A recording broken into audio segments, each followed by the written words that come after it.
కల్తీ ఇప్పుడు ప్రతి దాంట్లో చూస్తూనే ఉన్నాం. కల్తీకి ఏది కాదు అనర్హం అనే వరకు వచ్చింది. అడ్డగోలుగా సంపాదించేద్దామని కల్తీ దారిన పడుతున్నారు అందరూ. అసలు తిన్న వస్తువు కల్తీనా అసలా అని తెలుసుకోలేకపోతున్నారు. కొనేవారి దగ్గర నుంచి తినేవారి వరకు అసలా కల్తీనా అని తెలుసుకోలేని అయోమయ పరిస్థితిలో బతుకుతున్నారు అందరూ.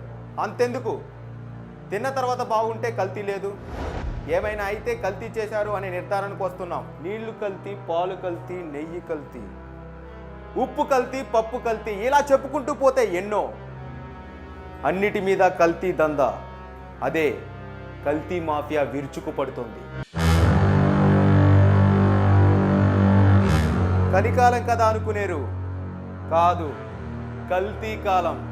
ఎప్పుడు సినిమా న్యూస్లు కాదు, పనికొచ్చే న్యూస్ ఇవ్వండి అని కొంతమంది ప్రేక్షకులు ఇచ్చిన ప్రేరణ ఆధారంగా మిమ్మల్ని అలర్ట్ చేయడానికి నేను మీ ముందుకు వస్తున్నాను. ఏ ప్రోడక్ట్లో ఎలా కల్తీ చేస్తున్నారు, మీరు ఎలా జాగ్రత్తగా ఉండాలో కళ్ళకు కట్టినట్టు చూపించడానికి నేను రెడీగా ఉన్నాను.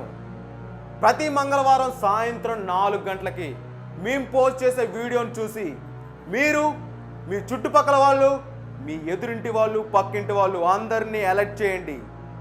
కల్తీ మాఫియా నుంచి మీరు బయటపడండి.